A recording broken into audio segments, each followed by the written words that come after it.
Omnipotent, omniscient, and omnibenevolent. That means all-knowing, all-loving, and all-powerful. Now, these are three words that are often used to describe God. But are they accurate? I'm gonna have to say no. Let me give you my reasons for each of them.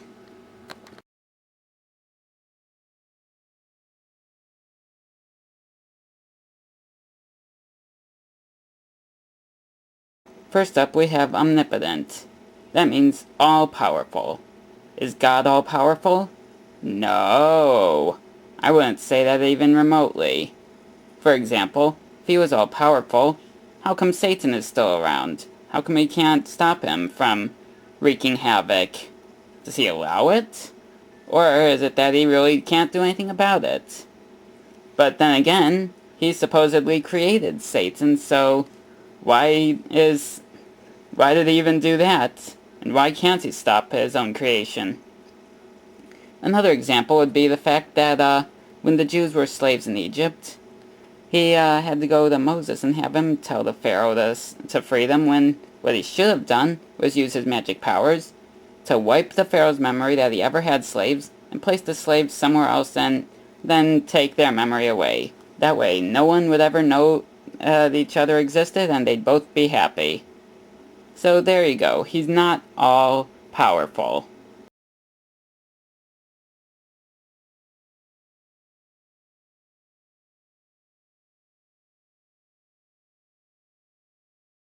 Next up, we have Omniscient. That means all-knowing. In other words, he's just like Santa Claus, isn't he? But, truth be told, I wouldn't call him that either. And I don't know where to begin, so let's start from the beginning. With Adam and Eve. Now, here's what happens. He tells them not to eat from his tree. Now, if he was all-knowing, he would have known ahead of time that they would anyways. But somehow he had no idea that would even happen.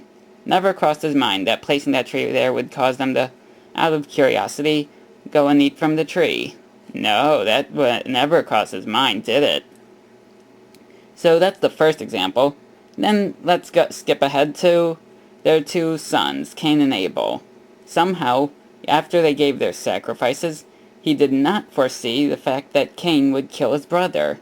And to prove it, after it happened, here's what God said. Cain, where is your brother?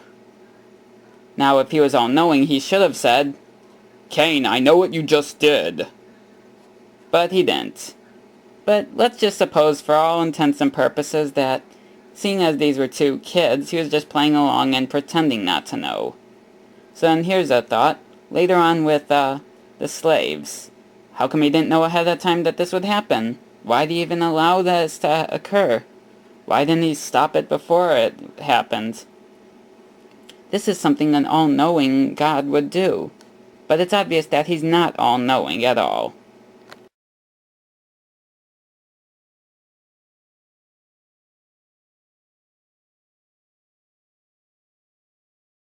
And finally, we have omnibenevolent. That means he's all-loving. You're kidding, right? There is no way this God is all-loving. First off, Adam and Eve. Not only did he know this would happen, but when they finally did eat from the fruit, he basically kicked them out of the garden. And he lied, for that matter, saying they'd die, but they didn't. So not only did he lie to them, but then he didn't really forgive them, even though he knew it would happen. And of course, same with Cain and Abel. He curses Cain for something he knew would happen and set up. So, as you can see, he's clearly not all-loving, and also there's Noah's Ark, where he basically killed everyone just for not worshipping him. I love you guys, but now I'm gonna kill you! And of course, same goes for Sodom and Gomorrah. He basically kills everyone just for not loving him. So what kind of all-loving God is this? He shows his love by killing? He's some messed up God, isn't he? So there you go. In truth, he is not omnipotent, omniscient, or omnibenevolent. And if you really think he is, then you really need to recheck your little book, because there's the evidence that he is not. Later.